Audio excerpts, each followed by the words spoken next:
नमस्कार।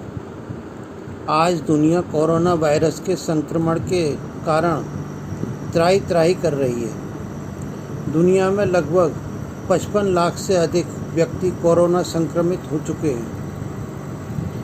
4.5 लाख के लगभग कोरोना इन्फेक्टेड मरीजों की मृत्यु भी हो चुकी है।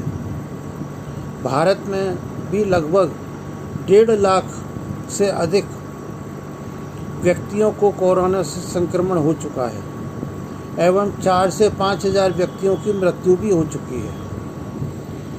एक राहत भरी समाचार यह है कि भारत में क्योर रेट 41% से भी अधिक है।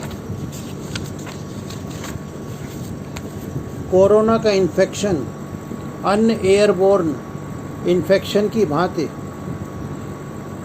एक ड्रॉपलेट इन्फेक्शन है। ड्रॉपलेट के द्वारा ही एक व्यक्ति से दूसरे व्यक्ति में फैलता है। ये डायरेक्ट या तो हवा के द्वारा ही ड्रॉपलेट एयर दूसरे व्यक्ति के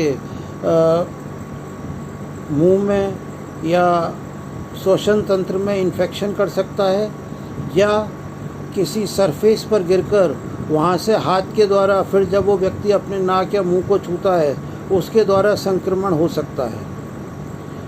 इसके मुख्य लक्षण तेज बुखार, जुकाम, छींक, खांसी, गले में तकलीफ एवं सांस लेने में तकलीफ है।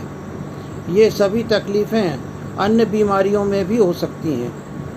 अतः हर बुखार का व्यक्ति या हर जुकाम, खांसी या सांस की तकलीफ़ का व्यक्ति कोरोना संक्रमित ही हो ये ज़रूरी नहीं है।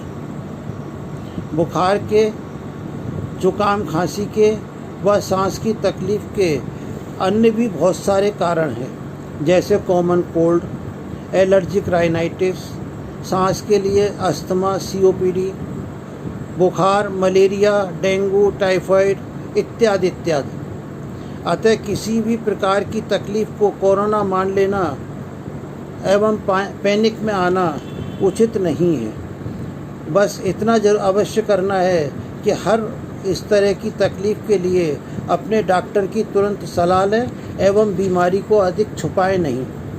कोरोना से हमें डरना नहीं है, व्यर्थ में पैनिक नहीं होना है। बस अपना बचाव करें व सब मिलकर कोरोना से लड़ें और हम निश्चित ही कोरोना को इस प्रकार हरा सकते हैं।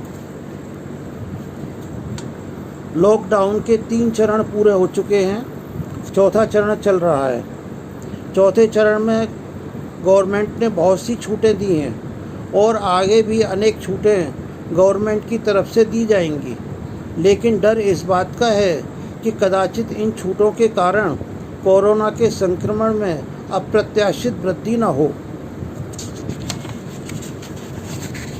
अतः इस परिस्थिति में हम सभी नागरिकों के कुछ विशेष कर्तव्य हो जाते हैं, जिन्हें यदि हम पूरा करें तो कोरोना वायरस से न केवल स्वयं को अपितु अपने परिवार एवं समाज को इसकी चपेट में आने से बचा सकते हैं। इसके मुख्य जो हमें कर्तव्य हैं हमारे वो निम्नलिखित हैं। Number 1, stay home. कम से कम घर से बाहर निकलना है। जब कोई बहुत ही आवश्यक कार्य हो केवल तभी हम लोगों को घर से बाहर जाना चाहिए। विशेष तौर पे 60 से ऊपर के व्यक्ति एवं 10 साल से कम के बच्चों को घर से बाहर जाने पर पूरी पाबंदी हमें अपनी तरफ से ही रखनी है। एवं अगर हम घर से बाहर जाते हैं तो दूसरी चीज़ मास्क है। हमें हमेशा मास्क का अवश्य प्रयोग करना है। अगर किसी को खांसी जुकाम है तो वो मास्क अगर प्रयोग करता है तो दूसरे को इन्फेक्शन के चांसेस कम हो जाते हैं, ना के बराबर। और यदि जिसने मास्क पहना हुआ है उसके सामने कोई कोरोना संक्रमित व्यक्ति आ भी जाए और अगर उसने किसी सरफेस को छू करके अपने नाक या मुंह पे हाथ नहीं लगाया है तो उसको भी कोरोना के संक्रमण से अपना बचाव कर सकता है। नंबर 3 चीज़, फिजिकल डिस्टेंसिंग। हमें एक दूसरे से कम 6 फीट की दूरी बना करके रखनी है, क्योंकि ये एयरबोर्न इन्फेक्शन ज़्यादातर 6 फीट तक ही असर ज़्यादा करता है। हालांकि इसके आगे भी इसकी क्षमता है, लेकिन फिर भी उसका संक्रमण के चांसेस कम हो जाते हैं। फिजिकल डिस्टेंसिंग से हम कोरोना को अपने से काफ़ी हद तक दूर रख सकते हैं। नंबर 4, हैंड वॉशिंग एवं सैनिटाइजेशन। बार बार दिन में कम से कम 7-8 बार हम अपने हाथों को साबुन और पानी से धोएं।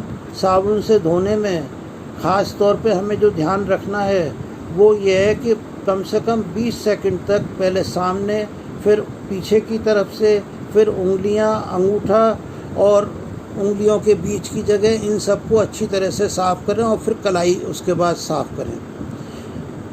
इसी तरह से अगर किसी वजह से हम कहीं जा रहे हैं और साबुन से हाथ धोने की स्थिति नहीं है तो अपने जेब में सैनिटाइज़र रखें और उसको बार बार इस्तेमाल करते रहने से कोरोना का वायरस उस सैनिटाइज़र से मर जाता है और फिर उसका इन्फेक्शन नहीं हो सकता। और सबसे असली बात यह है कि हमें अपने आप में एक आदत ऐसी बनानी है कि हम अपने हाथ से अपने मुंह और नाक को बार बार छूने की आदत का त्याग कर दें। यदि हम इन सब नियमों का पालन करते हैं तो कोरोना से काफ़ी हद तक बचे रह सकते हैं। असली बात यही है कि हमें कोरोना से डरना नहीं है, पैनिक नहीं होना है, बल्कि इससे मिलकर के लड़ना है और लड़ कर के कोरोना को हराना है। धन्यवाद।